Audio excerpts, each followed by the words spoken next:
1, 2, 3, let's go!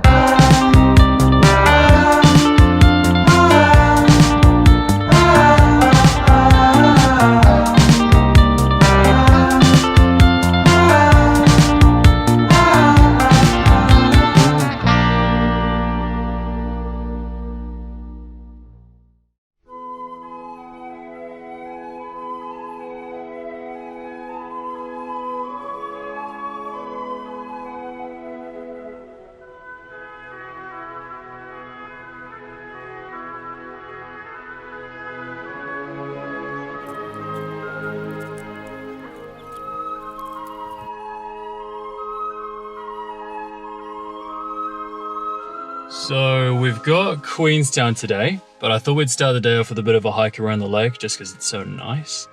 Last night was good. We had a group of French tourists ask us if we wanted to join their party, which was really sweet of them. I think the deal is you get about 4 nights in a row of camping here before the rangers will ask you to politely bugger off. This place is just beautiful.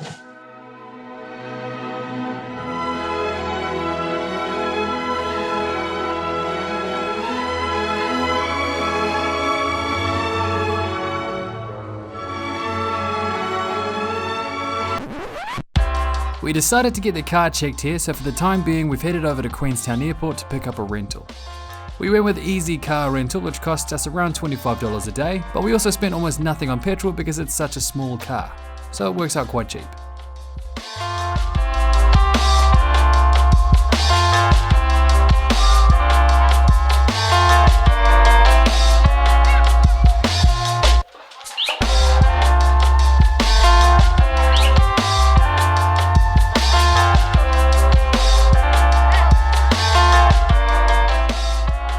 Once you get to Queenstown, you quickly realise that besides the obvious beauty of it all, it's kind of like someone just gave a city to a bunch of young people and was like, here you go, do whatever you want.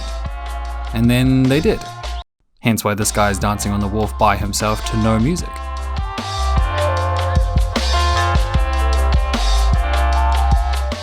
Almost as cool as the guy singing with his dog.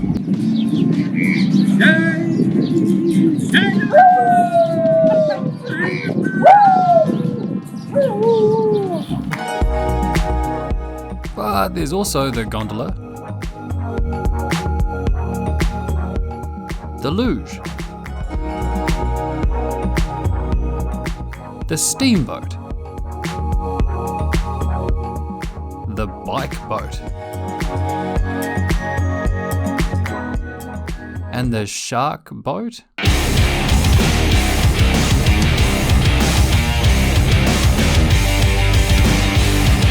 That's not even the weirdest thing. For around $140 you can skydive just meters off the ground without dying.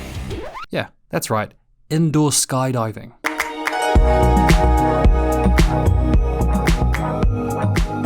Because why the hell not? Welcome to New Zealand, we don't know what we're doing. I feel like Queenstown's kind of like if you just left a group of boys by themselves for a long time. With like a lot of money. Also, just like every other town in the South Island, Queenstown has another statue of a man with a pet. I assume he invented the yardie or something, I don't know. Queenstown is probably what most people think of when they think of New Zealand. Jet boats, bungee jumping, hobbits. Even the food is OTT. For a snack, we hit Balls and Bangles on Church Street, a boutique-y, fancy pants bakery that does strange food designs and sandwiches for some reason. That is a brownie that looks like a burger. Genius. Okay, just quietly between you and me, the brownie tasted awful and I threw it out. But it looked great. Now there was no way I was going to come all the way to Queenstown and not go down the luge. I've tried the one in Rotorua and I want to see how this one stacks up. So we headed up the gondola.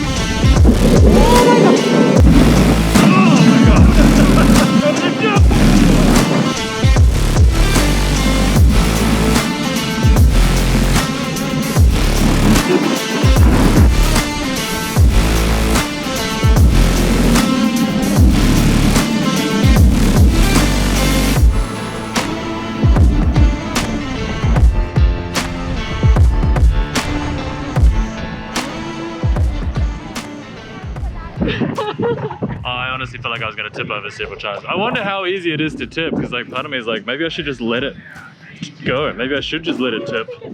When I tipped, I could smell the rubber burning and the plastic burning against the tarmac. I feel like I definitely would roll if I actually leaned into it full speed. And then I feel like that would be a real fucking injury.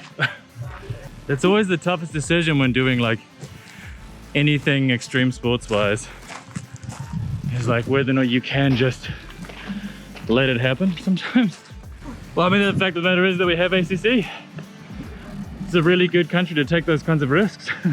For those of you who don't know what I'm talking about, ACC is New Zealand's version of free healthcare for accidents. So if you get injured in New Zealand, you're covered. It's the best.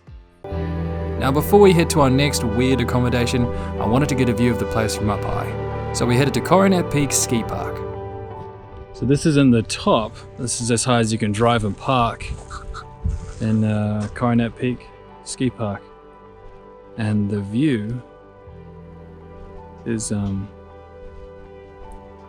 holy shit.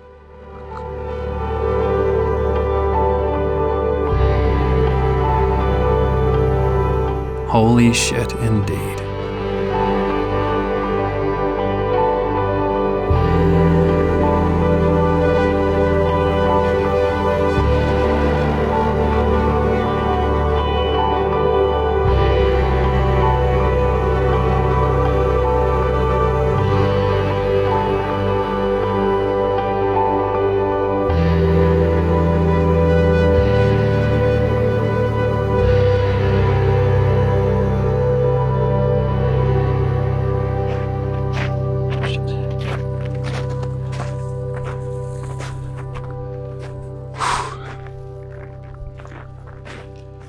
Pretty weird being here after hours. It's nice though. I'm feeling like I'm gonna get towed off, but may as well just keep going until I do. But this is the top of, well, not the top, this is the bottom even of Coronet Peak, and it's closed, so it's kind of silent.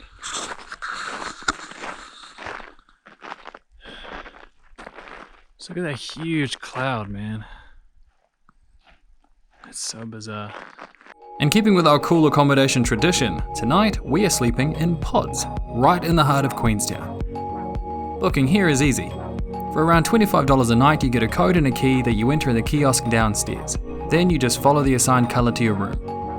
Now, the pods themselves are designed for around one person each, but there's plenty of room to sneak in an extra body if your night is going that way. Although they aren't soundproof, so you know, hostel rules. In all honesty, I loved it, but I don't get claustrophobic. If you do get claustrophobic, I imagine it would be absolute hell. The pods are big enough to sit up in though, and they each have their own power sockets and air conditioning that you control with a touchpad next to your bed. And each pod has its own locker, so you know your stuff is safe. At $25 a night to stay in the center of the adventure capital of the world, I'd say that's well worth it. Plus, every guest here gets 50% of pizzas upstairs. Not too shabby. Anyway, nā New Zealand.